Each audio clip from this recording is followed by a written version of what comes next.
Hi, hello, I'm Sam Harrison, and I read, review, and discuss fantasy and science fiction books. Today we have a review of a science fiction title, Empire of Silence by Christopher Ruocchio.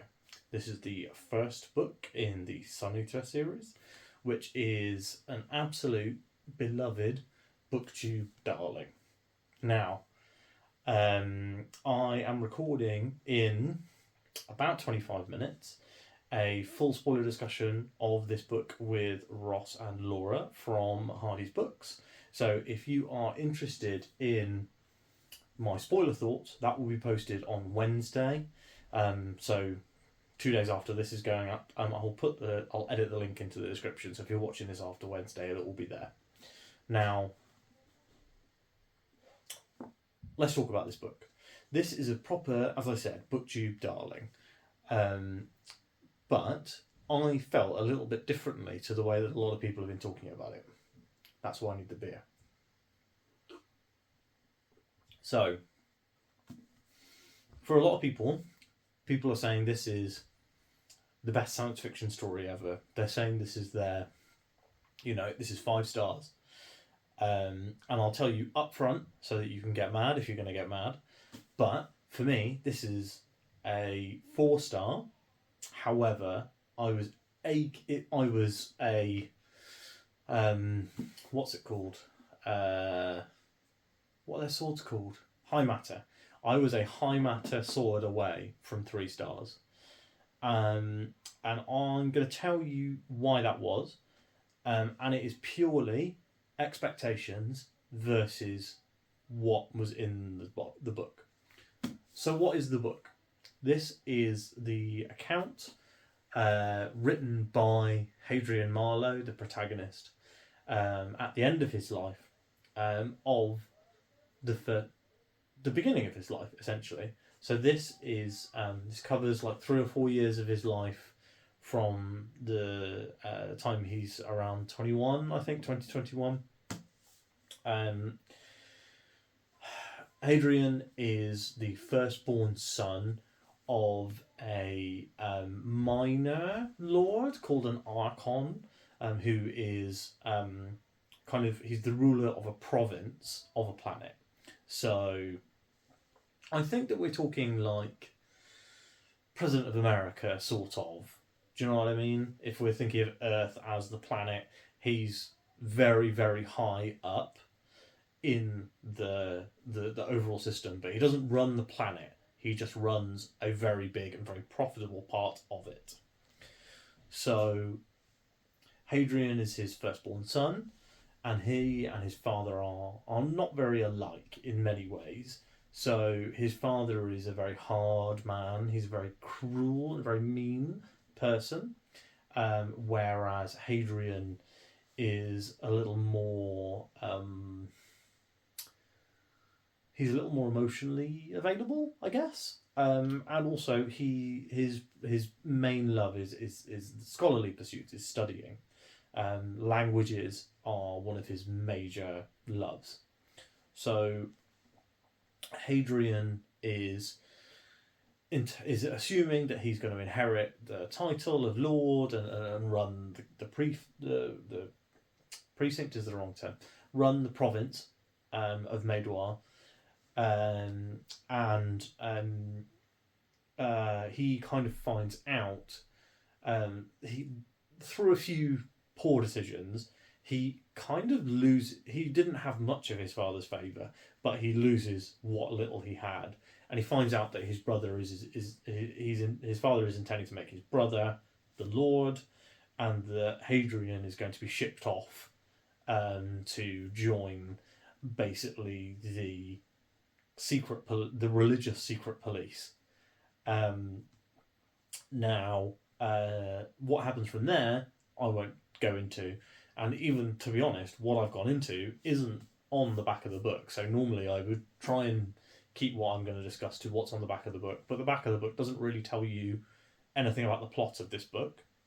I have avoided basically all reviews and all discussions on this book because I'd seen the scores people were giving it, and I watched one non-spoiler review years ago, and then I've seen Mike from Mike's Book Reviews who's been talking it up, and then Petrick started talking it up, and Daniel Green has started talking it up, and so I was like, oh, I've got to read it, and then I managed to get this physical copy, which I got from Ross and Laura from Hardy's Books, which is kind of funny because we're talking about this in a minute. But I got this copy from them, and then I saw that they had also done a spoiler discussion that I really wanted to watch, and so I thought to myself, I'll read this, I'll prioritise this. I read this straight after I finished Eye of the World. I picked this book up. And you may notice, I noticed this at least, before reading it, that the front of the book says epic science fiction at its most genuinely epic. And then on the back, another review, as epic as Dune, and then epic scale space opera in the tradition of Ian M. Banks and Dune. And here's my problem with this book. I don't think this is an epic sci-fi. And that's what I was expecting.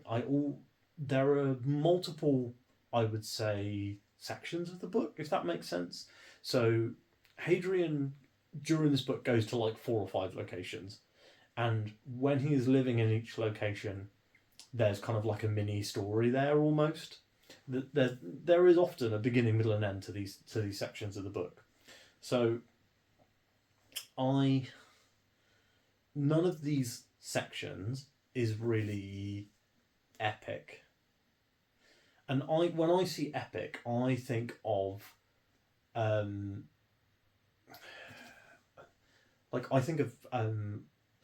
long, a big journey, seeing lots of places. Most of this book takes place in the same city, let alone on the same planet. For a sci-fi book, that doesn't scream epic to me. The conflict in this book is largely personal, which is great. I'm telling you guys up front most of the things that drag the review down for me. The characters are amazing. I think it is, again, it's also harder to be epic from a single point of view, first person perspective, because you only get that one view of the problem, of the plot, where in a book like Stormlight Archive, for example, we can be in a big battle and we can see that battle from every angle. There are no big battles in Empire of Silence.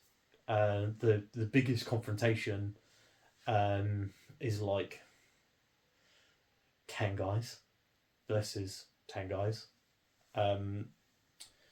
It's really, the problem with this book, right, is what I brought to it. And so when I'm giving this kind of a review where it sounds super negative, that's not how I'm getting all these feelings out up front, because I want you guys to know that when I wrap up this video, that I really enjoyed reading the book. I never didn't enjoy it. And that's why it's a 4-star book, because I never didn't enjoy it.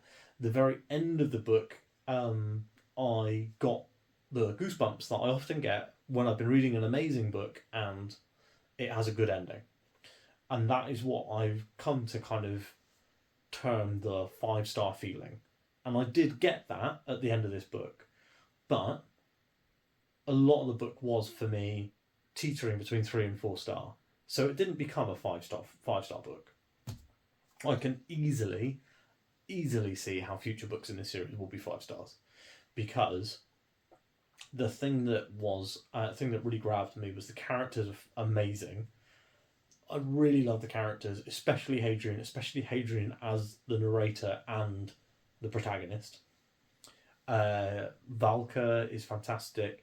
We don't spend any time with Crispin, but I've got a lot of time for Crispin. I think he's a horrible person, and that makes me want to see what he's doing. I've actually started the novella starring Crispin, which is called The Lesser Devil. I'm like a third of the way through that, having started that this morning. So that, if that'll tell you anything, I am really enjoying this series. I'm really invested in these characters, in this world. I want to know what's going on. I want to see the next step of the story. I want to see it become epic, because it surely can. There's so much potential in this series for massive conflict, for epic battles, but also for like epic stakes. And I think that, again, I love so much of this book. There was never a point I didn't like it. I probably would say I was the least interested in the gladiator bits, to give you the world's mildest spoiler. You'll know there's gladiator bits basically from the start. I was probably the least interested during that section. But also that section I listened to via audiobook, so that might have tainted that, if that makes sense. Anyway, so yeah, we waffled a little bit around what my major detractors were for the book, and I did want to tell you guys up front that I think the story is really good. And if I had not been given the expectations by all of the reviews on the cover, I mean, literally, this James S. A. Corey review that is under the title has epic in it twice. That was what I was expecting. And my expectations, unfortunately, even though they shouldn't matter, they did matter because they clouded my feelings on the book. And all of my reviews, they're not academic, they're not objective, they're personal and biased. This is probably the weirdest review I've ever done, apart from some early reviews on the channel where I was reviewing books I'd finished reading like 2 or 3 weeks before, which was a mistake, and I shouldn't have done it. However, here we are. This isn't a mistake because I'm happy with the content of this review, weirdly.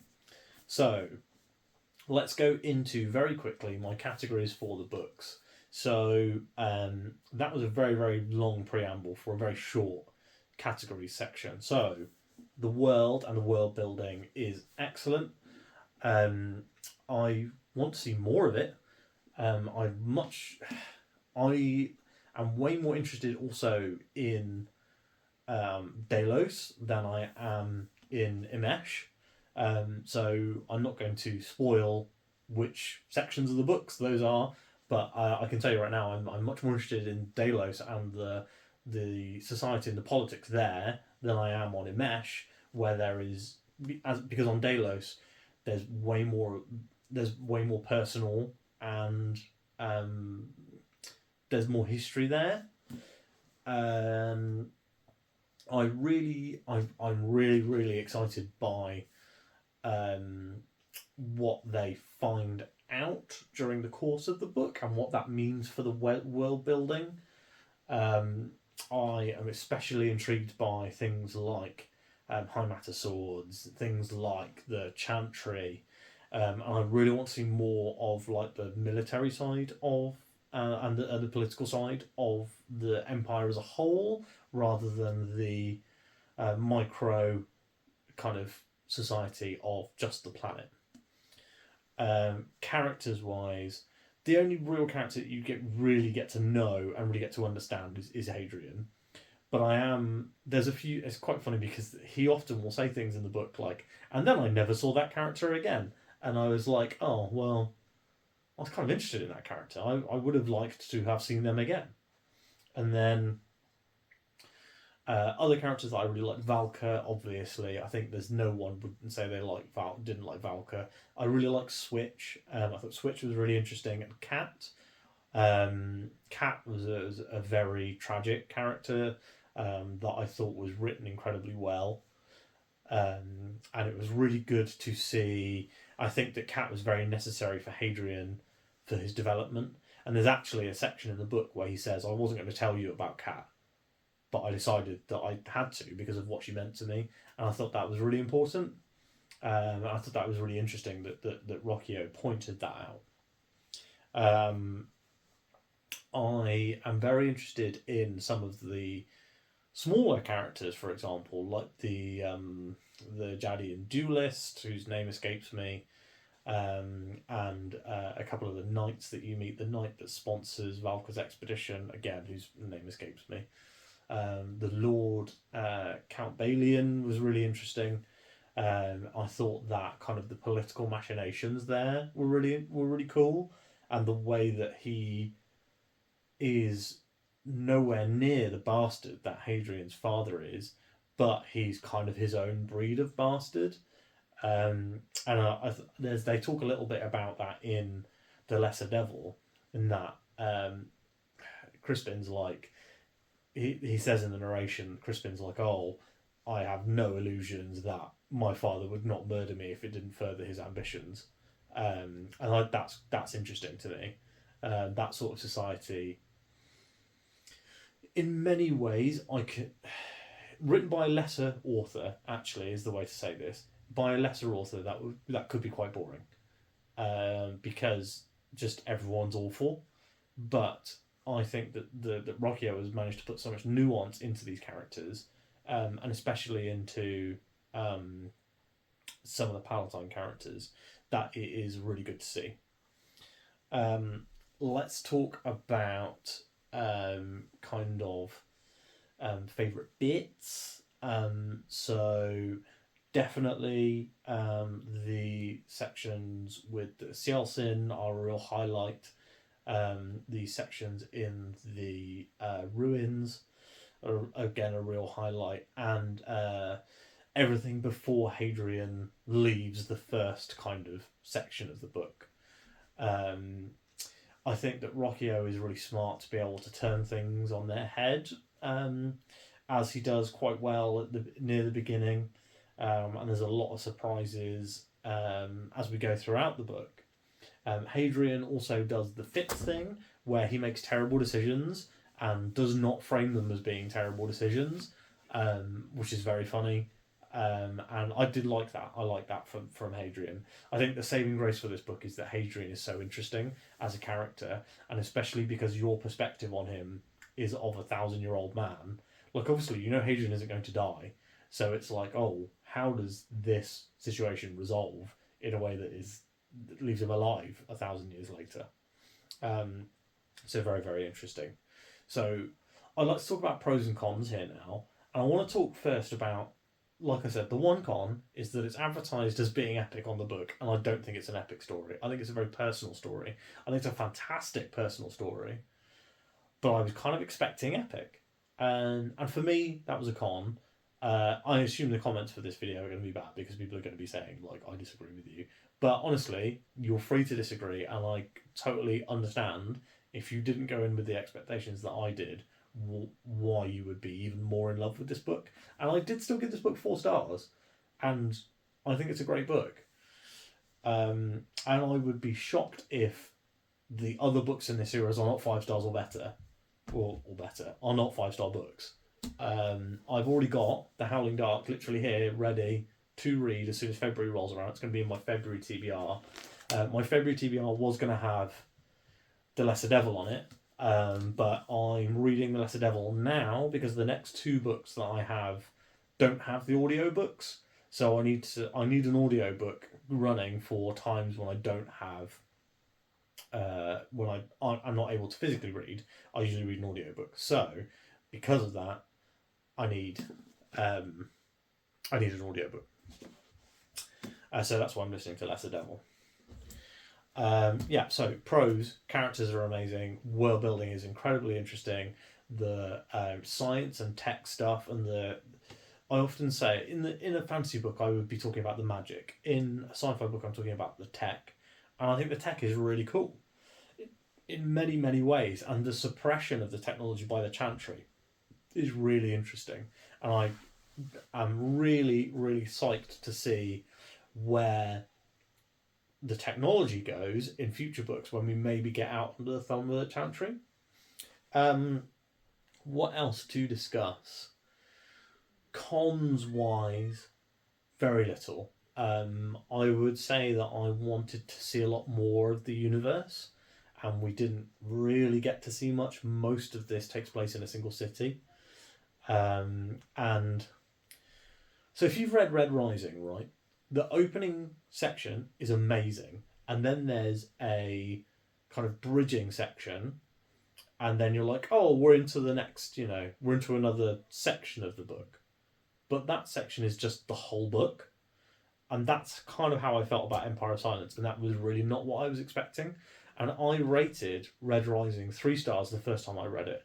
And I would imagine now, I mean, this is, almost 7 years later, so it's hard to 100% pin this down, but I would imagine that a lot of that was to do with me expecting something different, and get a lot of the stories that you get in Empire of Silence feel like they're kind of just there to build character, not to build plot. And I don't know. I want a balance. Anyway, it's very hard to. It's really hard to discuss this book without spoilers, and so what I would say is this video has gone on way too long for what I was intending to be a short review and then to lead you guys into the spoiler discussion. But the spoiler discussion is going to be on the channel on Wednesday, so let's leave it there, and I will talk to you guys in the spoiler discussion. So hopefully you've watched this if pre the spoiler discussion. If you watched it after, hopefully that made sense.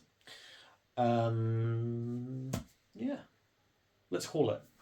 I have been Sam Harrison, and I will speak to you tomorrow for a very, very big book haul video where I talked so much about my book haul, legitimately I still forgot a book, and I had so many books I couldn't carry them.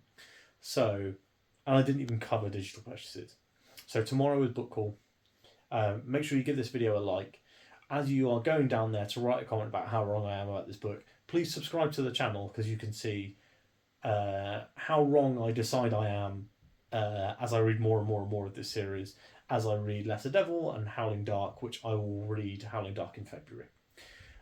Thanks so much for watching, and if you do like and subscribe and leave a comment, then I love you. Goodbye.